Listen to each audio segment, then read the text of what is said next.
E aí, aqui quem fala é o Salmin. Vamos com mais uma aula do Proexacto, uma disciplina de matemática, beleza? O assunto vai ser trigonometria em um triângulo retângulo, ciclo trigonométrico e as relações nele. Eu trouxe aqui pra gente, basicamente, 3 questões bem simples que eu vou estar comentando e resolvendo com vocês, tá bom? Vamos lá então para a primeira questão. Questão 1, retirada do Enem, do ano de 2011, bem tranquila. E creio que a gente não vai ter dificuldade aqui com ela não. Vamos para o enunciado dela então. Para determinar a distância de um barco até a praia, o navegante utilizou o seguinte procedimento. A partir de um ponto A, mediu o ângulo visual α, fazendo mira em um ponto fixo P da praia. Mantendo um barco no mesmo sentido, ele seguiu até um ponto B da praia. No entanto, sobre um ângulo visual 2α. A figura ilustra essa situação.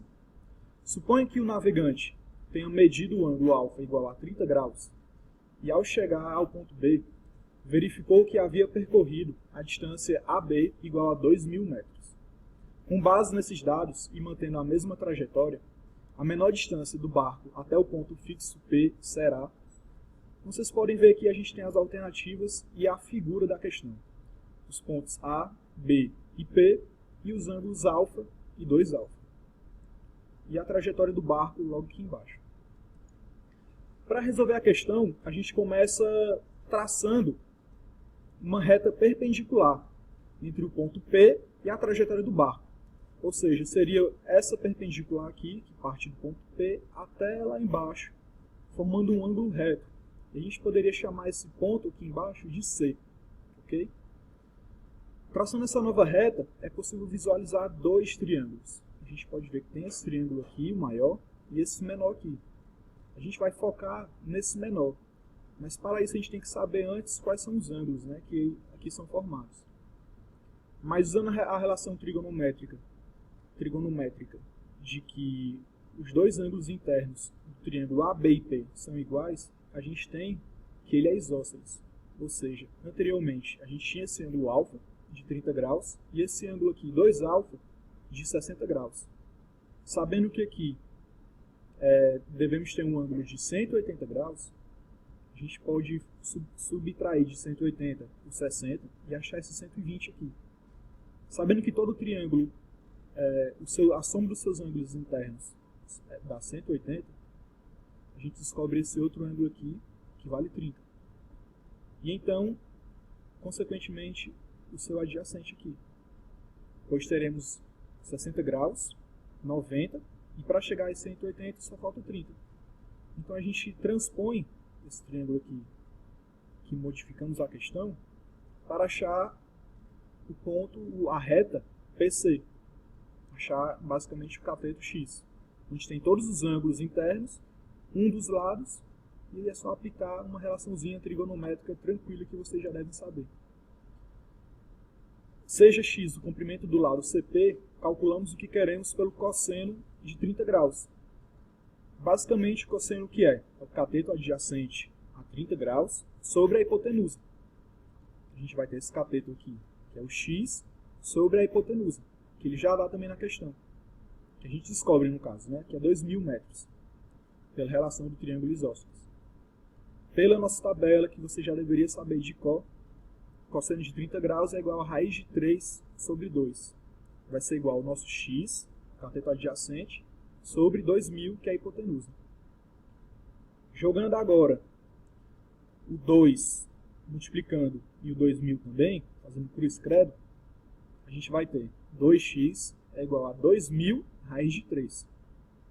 Fazendo agora o 2, passando dividindo, teremos que x é igual a 2.000 raiz de 3 sobre 2.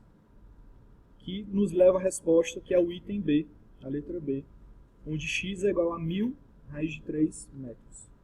Bem tranquila a questão, a gente só precisa usar cosseno, precisa usar algumas relações trigonométricas básicas, mas é isso aí. Só tem que ter atenção e saber como manipular para achar o que queremos. Tranquilo?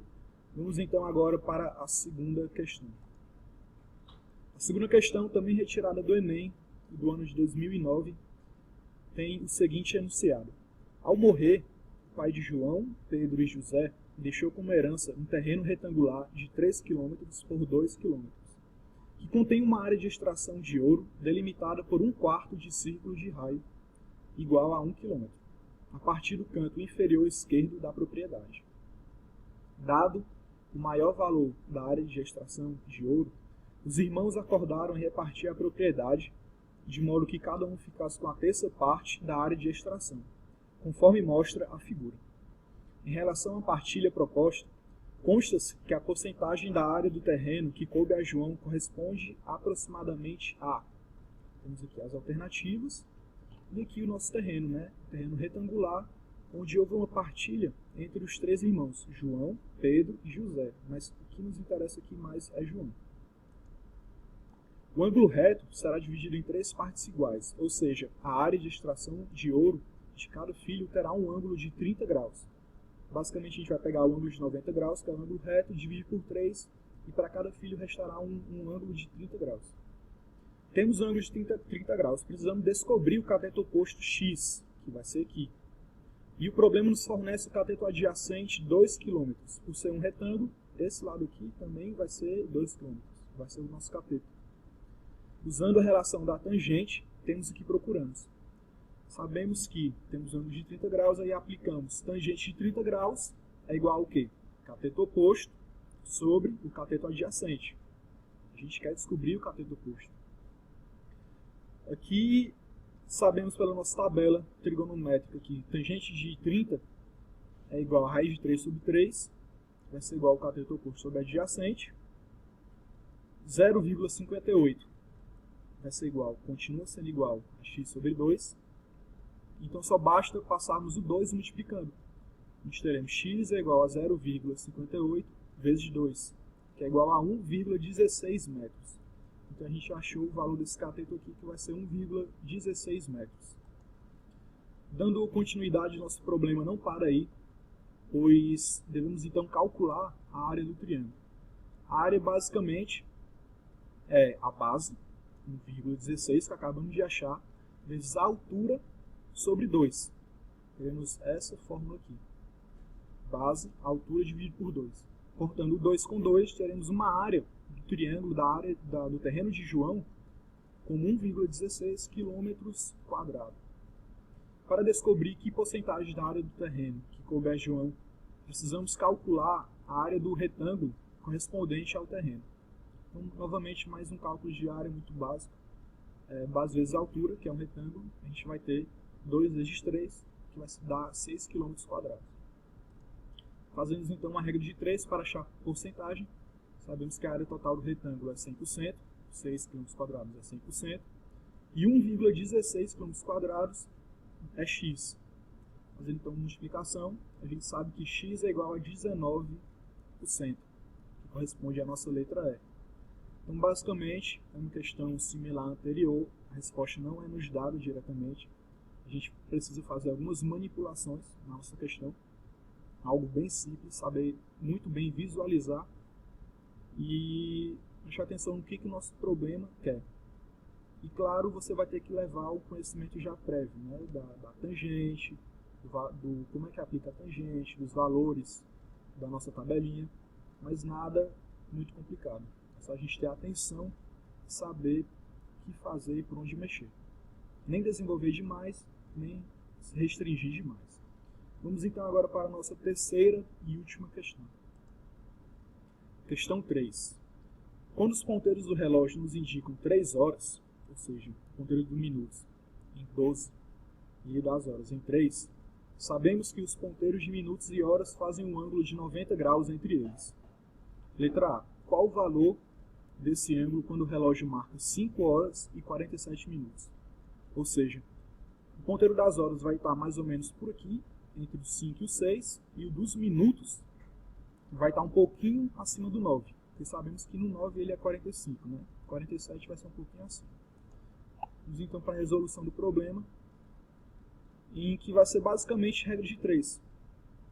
A gente sabe que em 1 hora, o ponteiro da hora percorre 30 graus. Basta a gente pegar 360, que é circunferência completa e dividir pelas 12 horas. Sabemos que a cada hora ele vai percorrer 30 graus. Quantos graus o ponteiro das horas percorre em 47 minutos? Mais uma vez a regra de 3. 60 minutos ele percorre 30 graus, 47 minutos ele vai percorrer x. X é igual a 23,5 graus. Partindo de 5 horas, o ponteiro das horas percorreu 23,5 graus. Faltam 6,5 para chegar em 6 horas. Por que eu estou dando essa informação aqui a vocês? Então, por que eu dei essa informação aqui? Porque não vai nos interessar o ângulo que o ponteiro das horas percorreu antes, mas sim o que ele vai fazer, com o ângulo do ponteiro dos minutos. Então a gente guarda essa informação aqui de 6,5 graus para chegar em 6 horas. Quantos graus o ponteiro dos minutos percorre em 5 minutos? Novamente ele vai percorrer 30 graus. Quantos graus o ponteiro dos minutos percorre em 2 minutos? Aí, mais uma vez, uma regra de 3 básica, em que 5 minutos é 30 graus e 2 minutos é y. Fazendo a multiplicação, temos que y vai ser igual a 12 graus. Partindo de 9 horas, onde o ponteiro dos minutos marca 45 minutos, o ponteiro já percorreu 12 graus. Ou seja, fazendo a soma, temos o seguinte: 6,5, que falta para chegar na marca 6, 30 graus de 6 para 7, mais 30 graus de 7 para 8, mais 30 graus de 8 para 9, e mais os 12 graus, que é o de 9 até os 2 minutinhos a mais que o ponteiro dos minutos percorreu, dando isso uma totalidade de 108 graus e 108,5 graus, que é a nossa resposta do problema. Tá ok? Como vocês puderam ver, não teve nenhuma dificuldade maior, foram apenas regras de 3, e saber o domínio das horas, saber o domínio de uma circunferência, quantos graus uma circunferência inteira tem, e saber trabalhar com isso. Foram então 3 questõezinhas, muito simples. Qualquer dúvida, tire com seu professor do Proexacta, tá ok? E logo mais a gente vai estar retornando com mais questões sobre matemática. Grande abraço a todos, tudo de melhor sempre, valeu e até mais.